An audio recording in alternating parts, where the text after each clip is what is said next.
사랑된 그날부터 평안한 마음을 있어서 이 복된 말 전하느니 나의 본문 삼았도다. 기쁜 날 주 나의 죄 다 씻은 날 늘 깨어서 기도하고 늘 기쁘게 살아가리. 기쁜 날 주 나의 죄 다 씻은 날.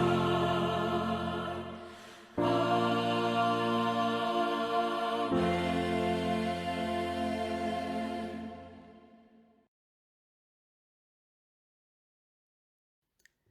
네, 이 시간 하나님의 말씀 레위기 21장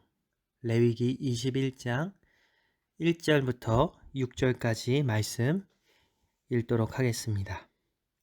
레위기 21장 1절부터 6절입니다. 제가 읽겠습니다.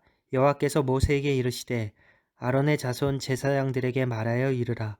그의 백성 중에서 죽은 자를 만짐으로 말미암아 스스로를 더럽히지 말려니와 그의 살붙인 그의 어머니나 그의 아버지나 그의 아들이나 그의 딸이나 그의 형제나 출가하지 아니한 처녀인 그의 자매로 말미암아서는 몸을 더럽힐 수 있느니라.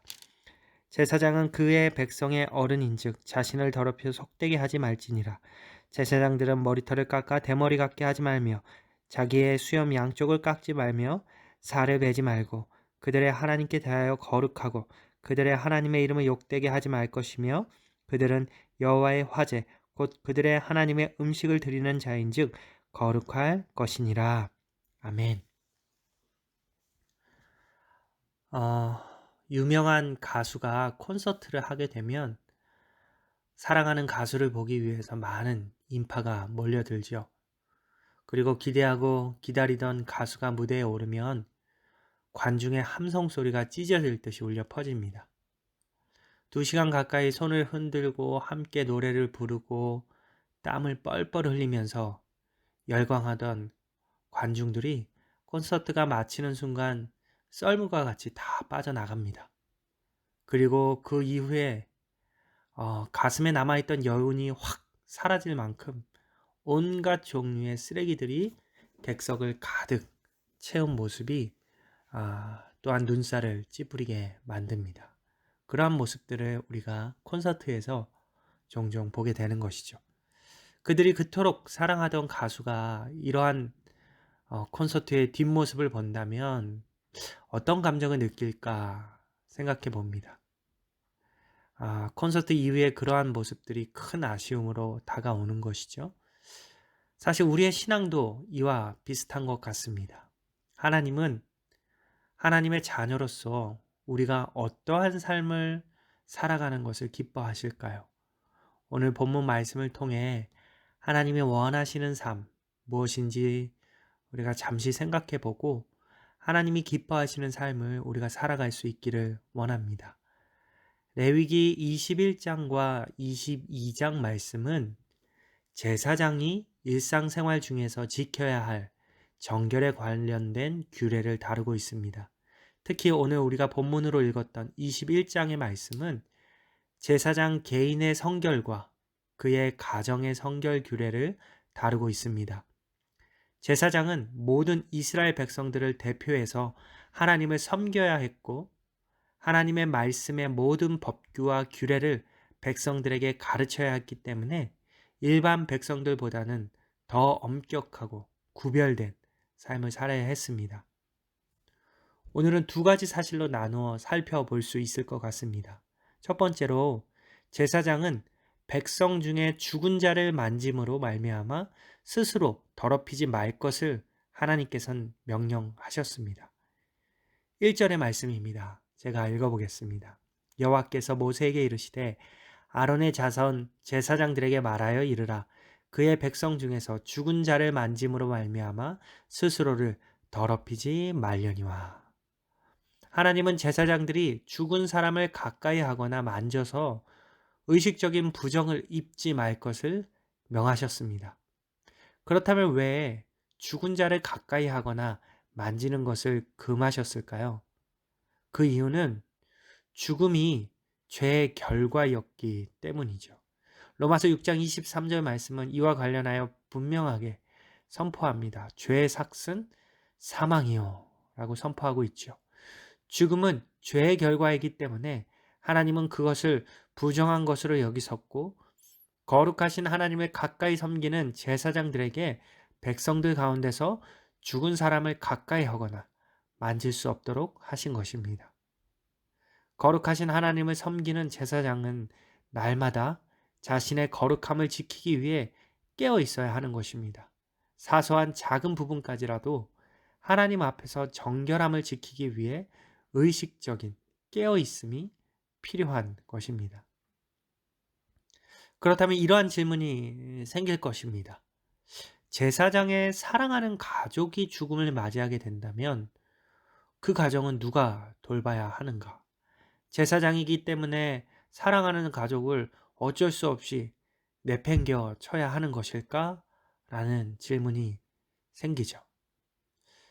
여기서 두 번째로 오늘 우리가 말씀을 통해서 배울 수 있는 것이 있습니다. 두 번째로 제사장은 자신의 가정을 지키는 것이 거룩을 지키는 것이라는 사실입니다. 그에 관해 오늘 본문 2절과 3절 말씀은 이렇게 가르치고 있습니다. 그의 살붙인 그의 어머니나 그의 아버지나 그의 아들이나 그의 딸이나 그의 형제나 출가하지 아니한 처녀인 그의 자매로 말미암아서는 몸을 더럽힐 수 있느니라. 하나님은 제사장이 자신의 가정에 대한 책임을 다할 수 있도록 배려하셨습니다. 제사장들에게 부모나 자녀나 형제나 아직 출가하지 아니한 처녀 자매로 인하여는 너희가 몸을 더럽힐 수 있다라고 말씀하시고 계신 것입니다. 비록 제사장들이 죽은 자로 인하여 자신을 더럽혀서는 안 되는 거룩한 자들이었지만 그럼에도 불구하고 자신의 가정의 구성원들의 시체만은 가까이 하고 만질 수 있었다라는 것입니다. 이 일로 인해서 부정해지거나 더러워지지 않는다라고 지금 말씀하고 계신 것입니다. 여러분, 하나님은 우리가 날마다 정결하고 거룩한 삶을 살아가기를 원하십니다. 부정한 것을 멀리하고 의식적으로 거룩하지 않는 것을 가까이 하지 않고 더럽고 추한 것에 영향을 받지 않기를 원하십니다.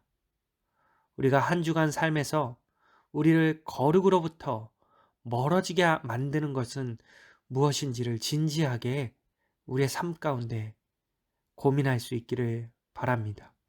우리의 마음과 생각을 더러움과 추한 것으로 채우는 일상의 자리는 어디입니까?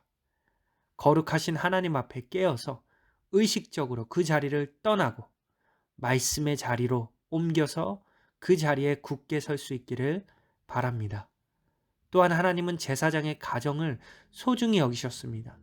사랑하는 나의 가족 구성원들을 소중하게 여기면서 가정에서 맡겨진 역할과 그 자리에서 최선을 다할 수 있기를 바랍니다. 그것이 하나님께서 우리에게 맡기신 거룩한 삶입니다. 이번 한 주간 나에게 맡겨진 삶의 자리에서 거룩하고 정결하게 살아갈 수 있기를 주님의 이름으로 축복하고 소망합니다. 기도하겠습니다. 하나님, 감사를 드립니다.